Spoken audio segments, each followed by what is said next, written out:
Hello everyone, very good morning. स्वागत आहे तुमचं आपल्या इनिशिएटिव्हमध्ये डेली रेडीमेड नोट्स आणि त्याचा रिलेव्हन्स एक्झाम पर्स्पेक्टिव्हने.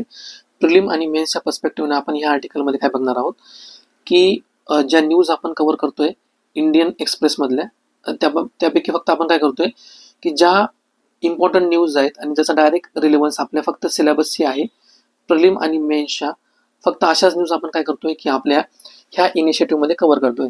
आणि त्याचबरोबर ॲडिशनल इन्फॉर्मेशन, ज्या आर्टिकलमध्ये जी इन्फॉर्मेशन प्रोव्हाइड केलेली आहे त्या आर्टिकलचा कंटेक्स्ट, त्याच्यामधली इन्फॉर्मेशन आणि ॲडिशनल इन्फॉर्मेशन जी एक्झामच्या पर्स्पेक्टिव्हने म्हणजे आन्सर रायटिंगमध्ये तुम्हाला लिहिण्यासाठी जी उपयोगाची ठरेल तशी इन्फॉर्मेशन आपण काय करतो याच्यामध्ये प्रोव्हाइड करतोय. चला तर आपल्या पहिल्या आर्टिकलकडे बोलूया.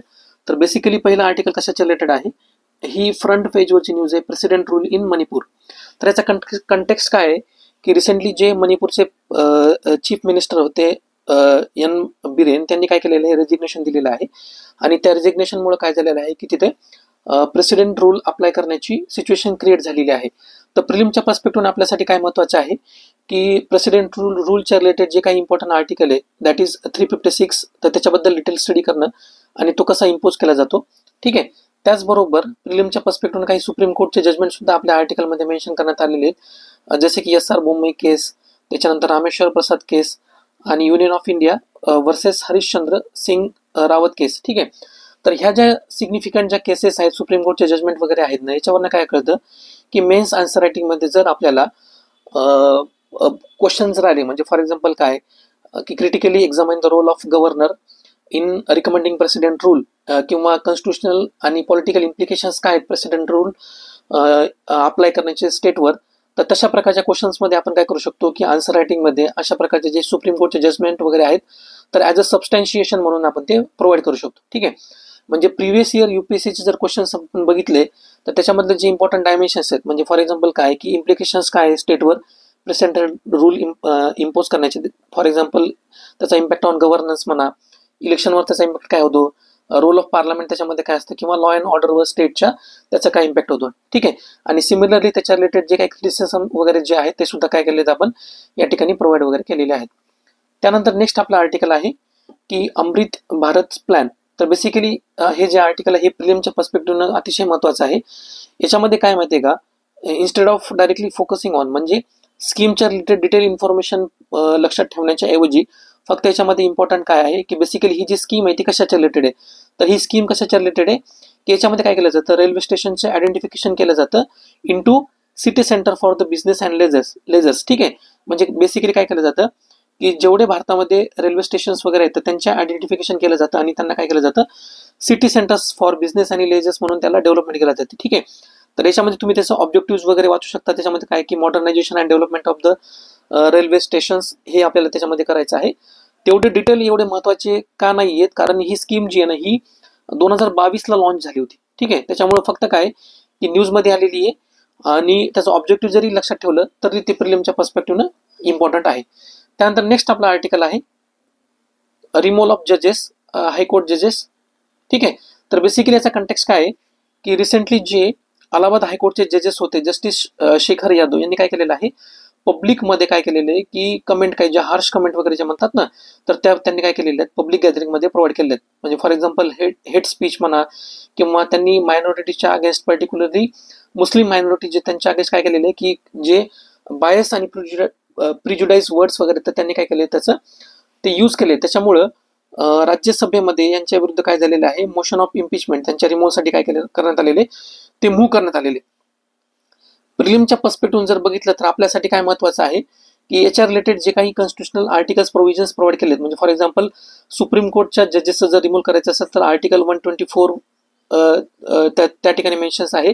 आणि सिमिलरली जर हायकोर्टच्या जजेसचं जर रिमूव्ह करायचं असेल किंवा इम्पिचमेंट करायचं असेल तर आर्टिकल 217. ठीक आहे. मग तर हे आर्टिकल किंवा कॉन्स्टिट्युशनल प्रोव्हिजन्स जे आहेत ना हे रिमूव्हलचे हे प्रिलिमच्या पर्स्पेक्टिव्हने इम्पॉर्टंट आहेत. त्याचबरोबर काय की त्यांची जी रिमूव्हल प्रोसिजर आहे ना तर ती सुद्धा काय की प्रिलिमच्या पर्स्पेक्टिव्हनं इम्पॉर्टंट आहे. आणि सिमिलरली लास्ट पॉईंट, यांचं रिमूव्हल कोण करतं की आपल्याला माहिती आहे की हायकोर्ट आणि सुप्रीम कोर्टच्या जजेस रिमूव्हल हे काय करतं, प्रेसिडेंट करतात. ठीक आहे. तर ही प्रोसिजर तुम्ही एकदा वाचून घ्या. आणि त्याबरोबर आर्टिकल 124 आणि आर्टिकल 217 हे जे ना हे इम्पॉर्टंट आहे with respect to the removal of जजेस फ्रॉम द सुप्रीम कोर्ट आणि हायकोर्ट. ठीक आहे. आणि याचा रिमूव्हल कोण करतं, प्रेसिडेंट करत असतं. मेन्सच्या पर्स्पेक्टिव्ह जर याचा जर विचार केला तर आता ह्या आर्टिकलमध्ये तुम्हाला मी काय सांगितलेलं आहे की ते जे जस्टिस होते अलाहाबाद हायकोर्टचे, यांनी काय केलेलं आहे, मायनॉरिटीच्या अगेन्स्ट की जे वर्ड्स आहेत किंवा जे बायस वर्ड्स वगैरे आहेत किंवा प्रिज्युडाइज वगैरे आहेत ना, ते काय केले त्यांनी त्याच्यामध्ये बोललेले. ठीक आहे. तर GS2 मध्ये आपला जो टॉपिक आहे इंडियन पॉलिटी आणि गव्हर्नन्स मध्ये, त्याच्या रिलेटेड जो आपला त्याच्यामध्ये आतमध्ये जाऊन ज्यावेळेस आपण ज्युडिशियल अकाउंटेबिलिटी किंवा ज्युडिशियल इंडिपेंडन्सचा जो टॉपिक वगैरे बघतो ना, ठीक आहे, म्हणजे त्यांची अकाउंटेबिलिटी काय आहे.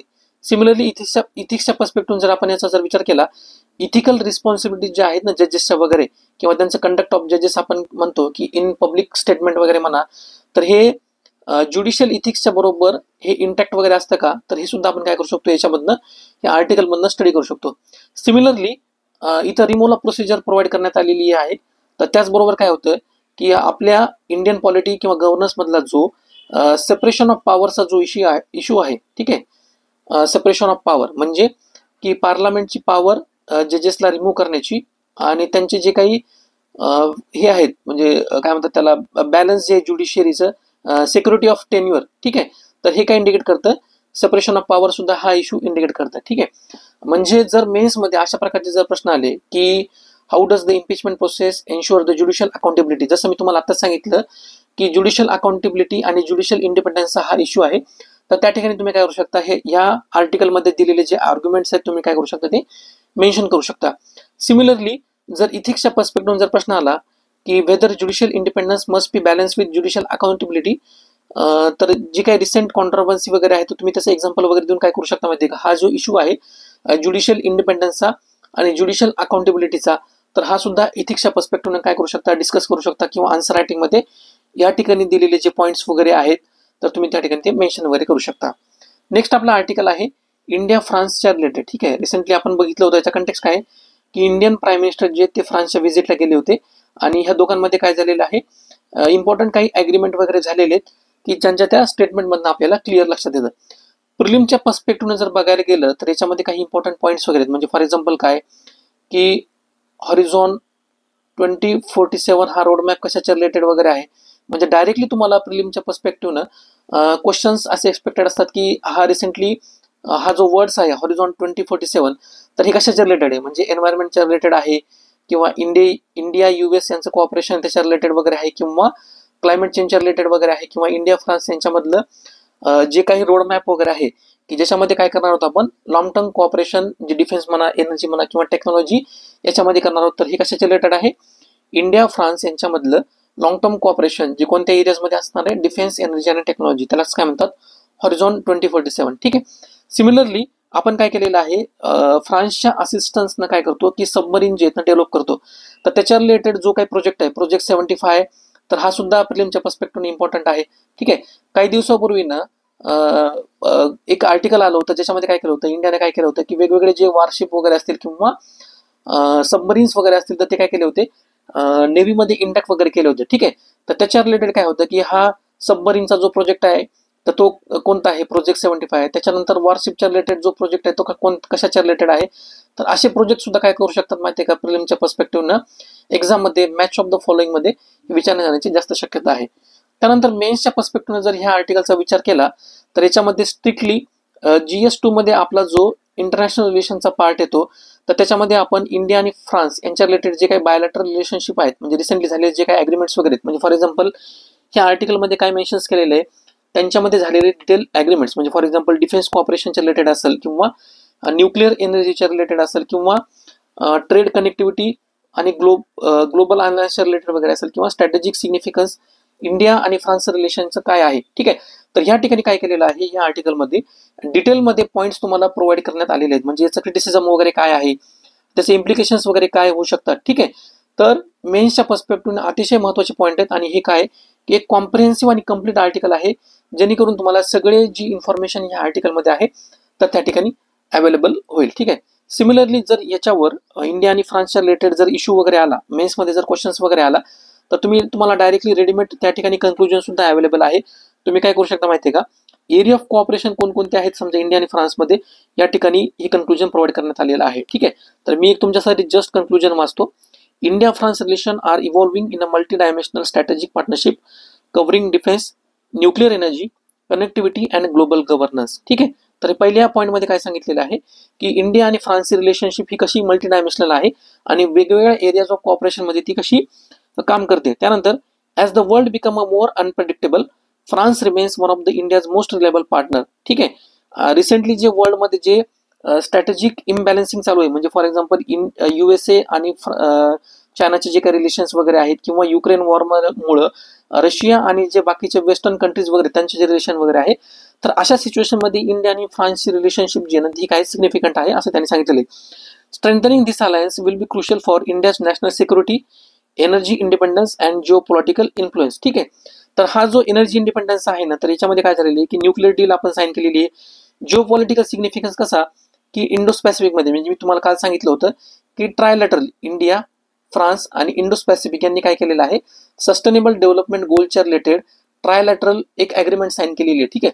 तर त्या पर्स्पेक्टिव्हनं काय की हा इश्यू काय हे खूप इम्पॉर्टंट आहे. ठीक आहे. म्हणजे डायरेक्टली तुम्ही हे जे कन्क्लुजन्स वगैरे आहेत ना ते आन्सर रायटिंगमध्ये तुम्ही त्या ठिकाणी लिहू शकता किंवा नोट डाऊन करू शकता. ठीक आहे.